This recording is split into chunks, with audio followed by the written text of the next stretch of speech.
And that could have sort of worked if it wasn't a movie like this.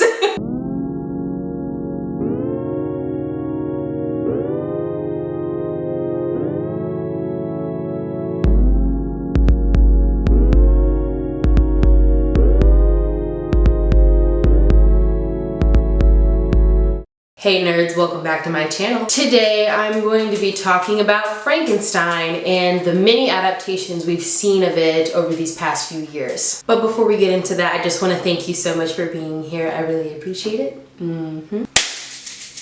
Now let's get into this. Frankenstein is one of the most famous pieces of literature to ever exist. From a teenage girl's quill to a black and white film, we've seen this story go through many phases. And we know that it's common that some works of literature have been adapted over and over again. And in my personal opinion, I could be wrong, but this is just what I think.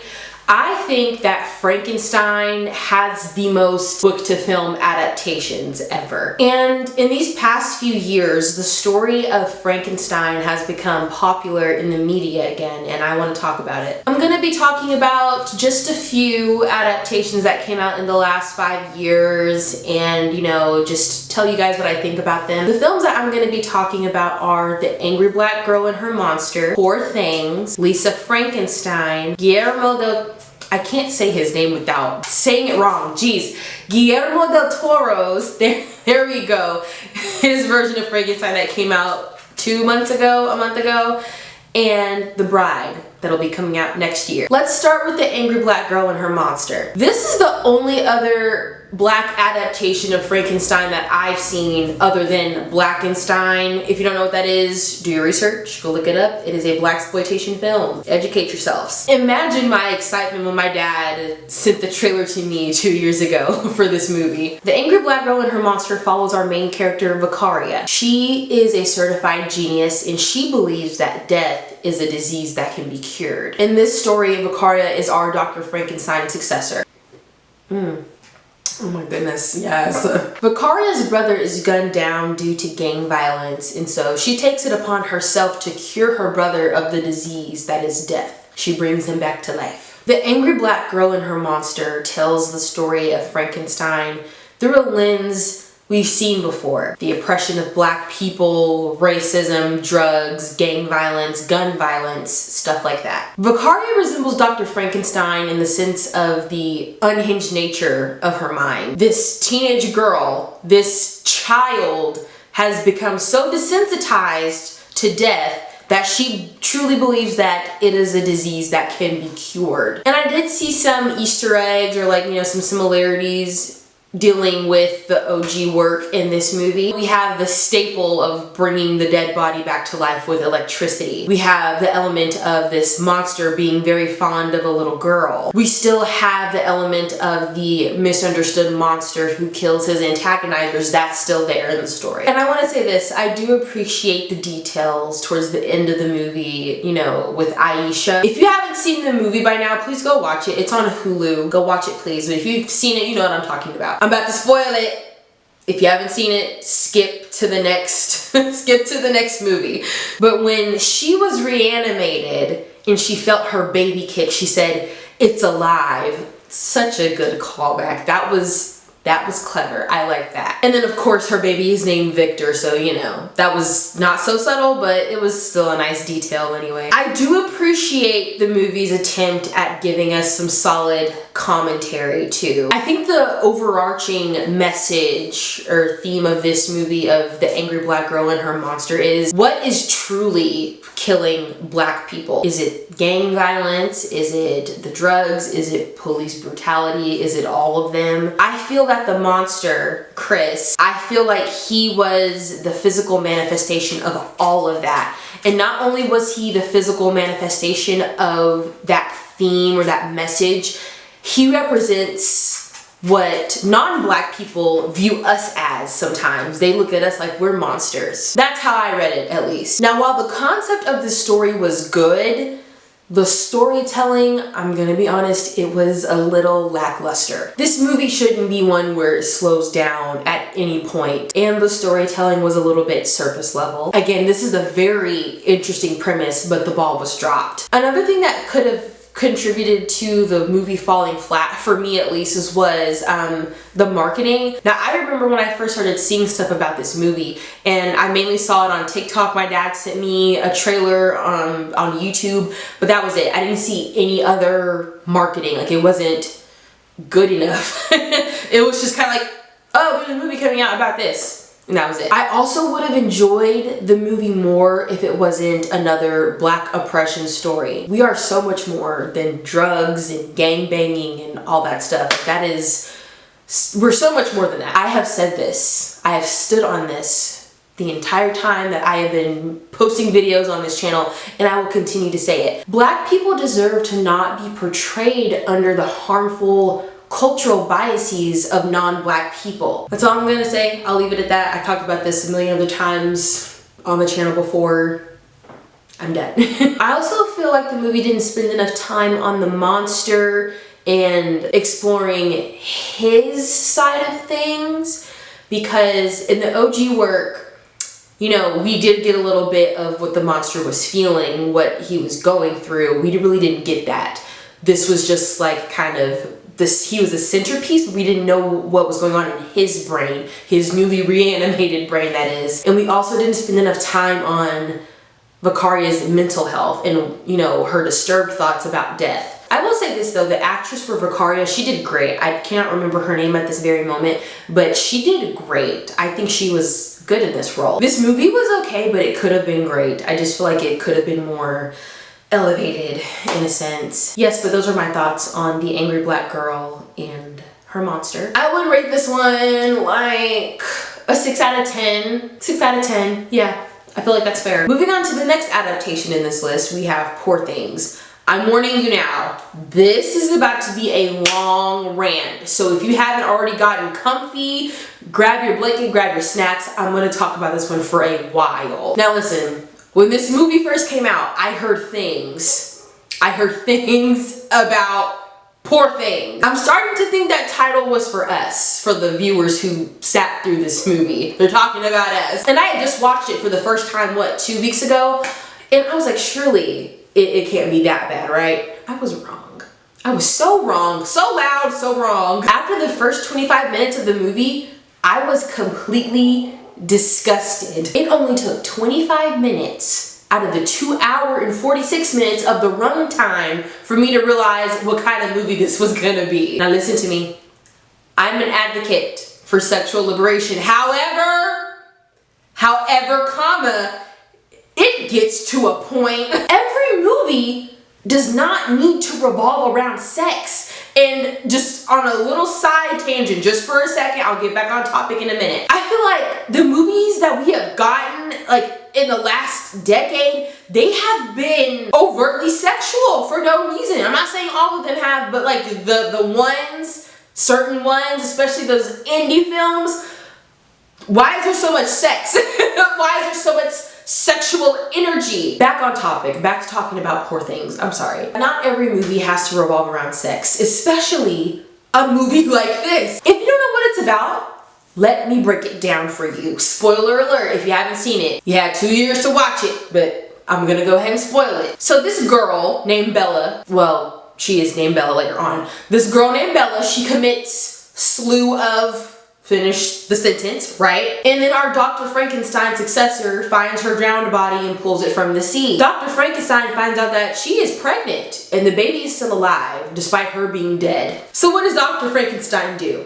He takes the baby's brain, puts it in the woman's head, and reanimates her. Cute, fun, love that, right? And then he proceeds to raise her as his pet / daughter. And then Dr. Frankenstein takes on an assistant to, you know, observe Bella throughout the day, see how she's developing and progressing, right? And you know what else happens? You know what else happens? The assistant falls in love. He falls in love with Bella. And Bella is continuing to grow and develop. Mind you, and I will keep reminding you, she has the brain of an infant. Okay, still with me? All right. Then she discovers her body. More specifically, she discovers masturbation. She has the mind of an infant. Okay? And then because of a creepy random man, she discovers sex and starts having sex with that creepy man. Mind of an infant. And if that weren't enough, she calls Dr. Frankenstein, essentially her creator, she calls him God. I will get to that in a second. Oh, and mind you, Dr. Frankenstein allows the assistant to like propose to her, knowing that she has the mind of an infant. And then Bella runs off with the creepy man. Just runs off to have a whirlwind adventure. This movie has me f***ed up. Has me so f***ed up. Because there's so much to unpack here. This movie is so exploitative. And maybe it was meant to be that way, but why do it this way? Why do we need to see women being taken advantage of in this cheap way? I'm gonna say something very controversial, okay? Hot take time again. Poor Things could not get away with casting an actual child to play Bella, so their loophole to that was putting the brain of an infant into her body so they can infantilize and sexualize her at the same time. That is my hot take. I do not care what anyone else has to say to me. That is what I think. I'm gonna stand on that because, did we watch the same movie? Women, we go through enough being sexualized at any moment's notice, but to have a character like Bella be both sexualized and infantilized, I've never hated anything more. I never hated a movie more. I know for a fact that whoever was involved in creating this piece of shit movie, they wanted to see their sickest, most disgusting fantasies play out on the silver screen. And on top of all that, the movie was too damn long. Hell, I forgot it was even a Frankenstein movie. You can tell that this was written by men, for men, no less, but it was written more specifically by misogynistic men, for misogynistic men. Because if you watch this film and you haven't perceived that very element by the time it's over, have you missed the plot completely? And I only say that because there is heavy-handed themes and imagery of abuse of women, ownership, you know, tired, outdated patriarchal standards of what a woman should be. And this whole movie, throughout the whole movie, we see Bella getting passed from man to man to man to man. She even calls the person who created her, who is meant to be some type of father figure and to protect her and watch her grow, she calls him God. Now listen, I know that there are already religious and biblical implications in the OG Frankenstein, because, you know, it's the tale of the creator and the creation and the science and consequences behind all that. That is fine. I know, I read the book. That element in this movie specifically, in Poor Things specifically, let me tell you something. And I know the religious girls are going to come after me for saying this. The religion of Christianity is already based in misogyny. Because if you actually read the Bible, you would see some problematic stuff in there, okay? Especially when it comes to dealing with women. Being that the Bible and some of the elements of Christianity are already against women, putting that in a movie like Poor Things to where a woman is calling a man God, that did not sit right with me. I'm sorry. It wouldn't sit right with me even if it was a man calling a man God, a man calling a woman God. It won't sit right with me, especially with the characters that we see that interaction happening, like in between Bella and Dr. Frankenstein. No.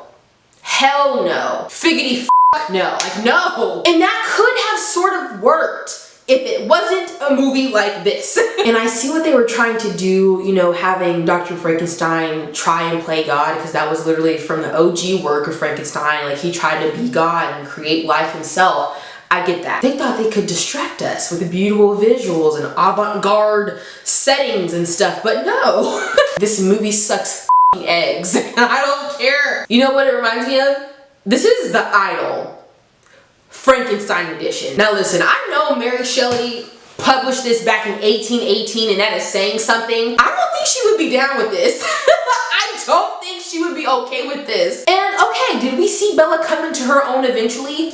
Yes. Were there some comical parts in the movies? Yes. Emma Stone was hilarious. And y'all better not be in my comments if there are comments. I don't know how many of you this is gonna reach, but y'all better not get in my comments talking about Talia, You don't get it. Talia, you have no media literacy. Talia, it's supposed to be this way. Talia, you don't like it because it's not a happy-go-lucky film. Not every film has to be happy-go-lucky. I know that there are sad films, there are dark films out there. Those can exist, that is fine.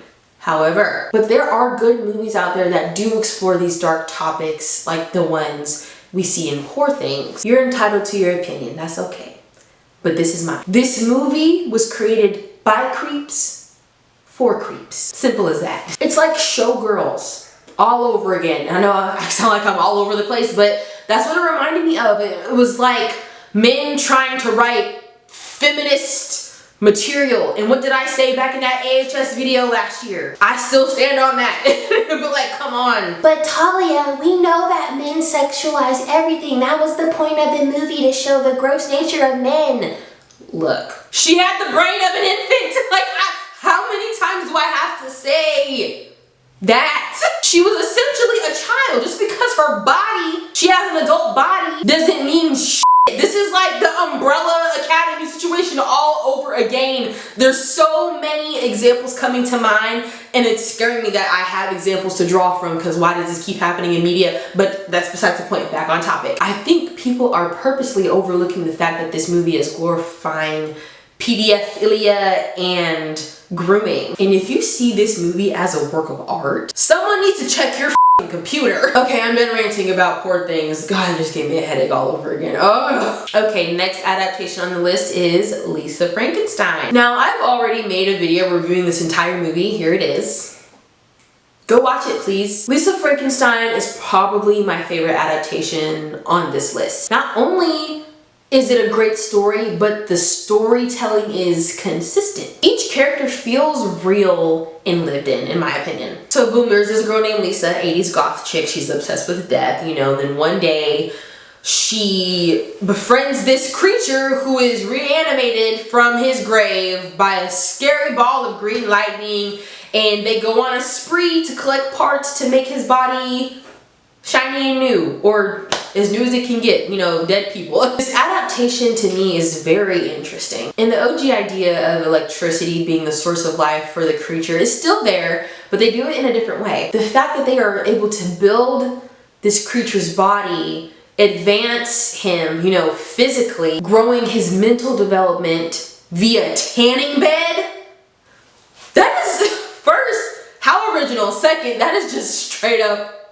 it's so camp. It's so camp. I'm gonna try to say this in a way that makes sense. Hopefully I don't butcher what I'm about to say. I so adore the modernized, retro retelling of Frankenstein that Lisa Frankenstein offers to us. Did that make sense? I hope it did. Because the movie came out 2 years ago and it's set in the 80s. That's what I was trying to say. The combination of, you know, macabre content and themes in a whimsical environment is always going to be a go in my book. In my video reviewing Lisa Frankenstein, I did talk about some of the commentary that I took away from the movie. You know, I explained my thoughts on female rage and then finding your crowd, finding your people. And then another thing that I plucked from this movie, like one of my takeaways from this movie is grief and how it can change someone. So, spoiler alert. From what we see in the movie, Lisa was a normal, regular schmegular girl before her mother died. Then we see her after her mother's death and she's a completely different person. Clearly Lisa is trying to work through and process her grief, so much so that she surrounds herself with death and becomes obsessed with it. This girl was hanging out in the cemetery for the fun.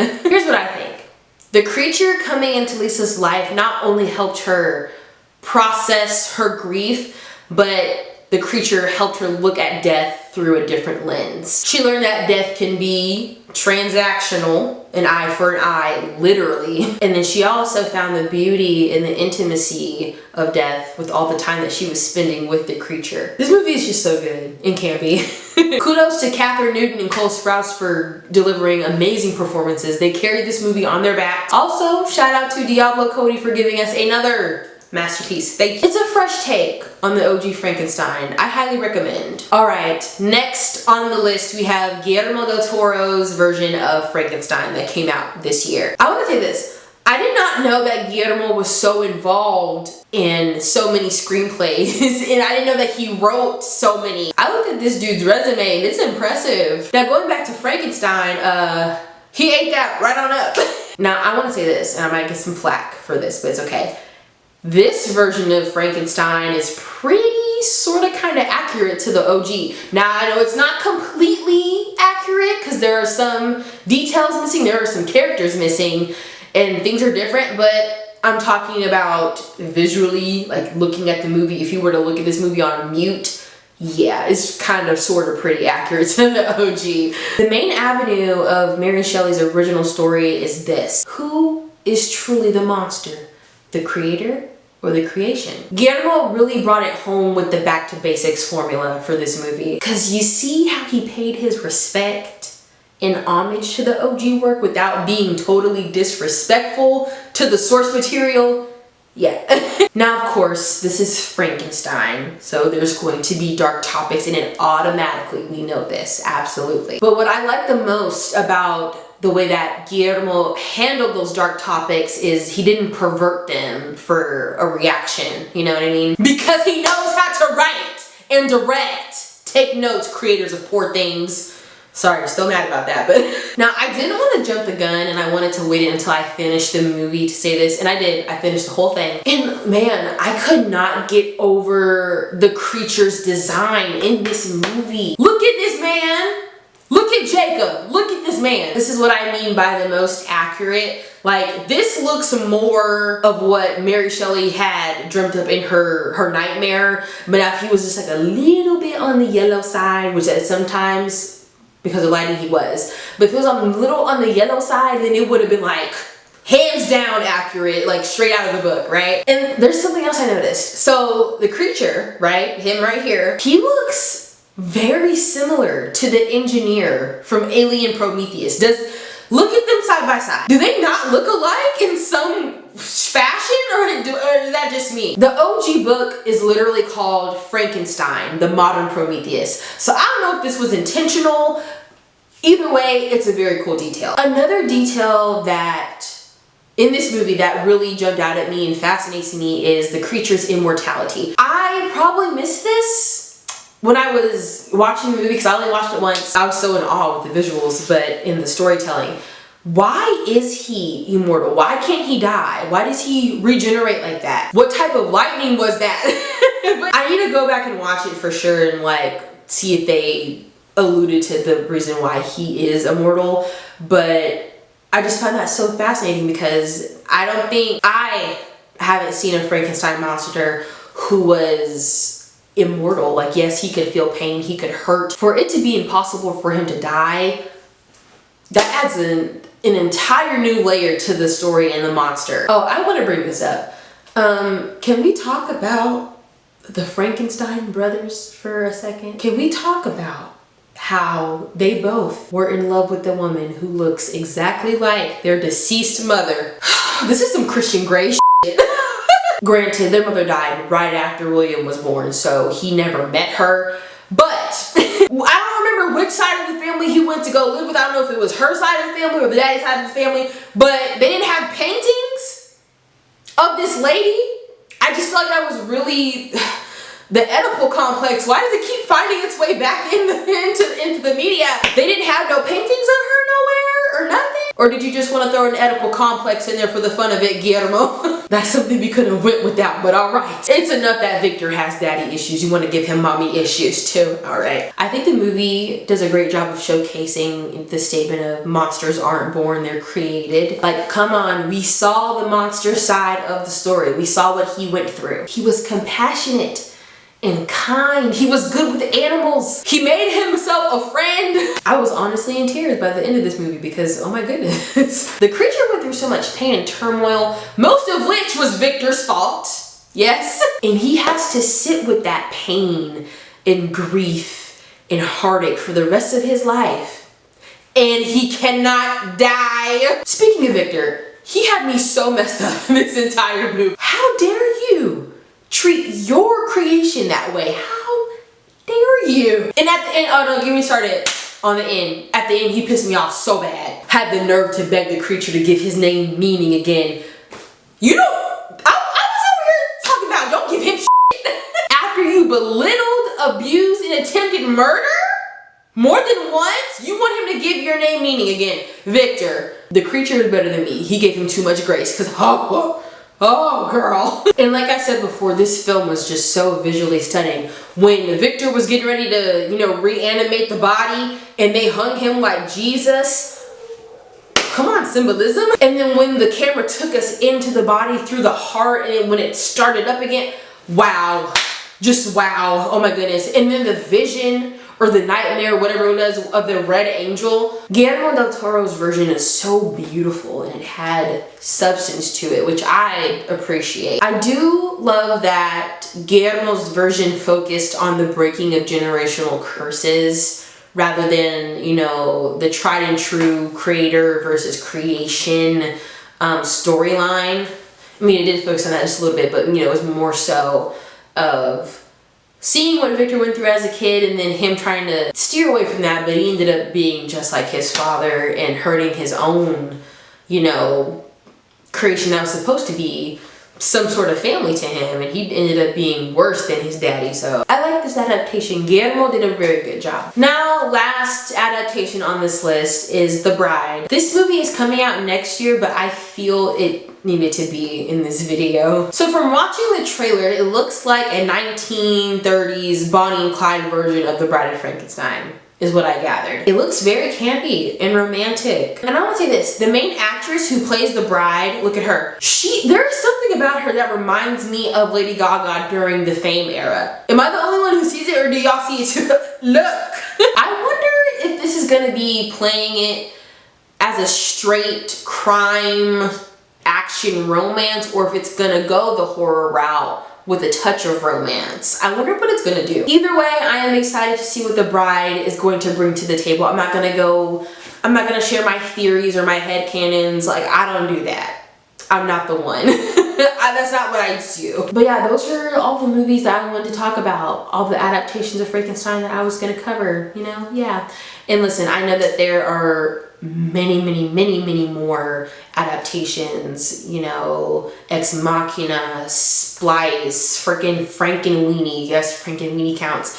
But I really wanted to hone in on the resurgence of the popularity of Frankenstein in these past, like, 3 to 5 years. It's been consistent, as you can see from the list. So yeah, I like most of the movies on this list, but those are my thoughts. So thanks for listening to me ramble. So that concludes our video for today. If you enjoyed it, please leave a like. And if you made it to the end of this video, please comment a great heart. Please. Thank you. And subscribe if you want to. I'll see y'all on the next go round. Okay, bye.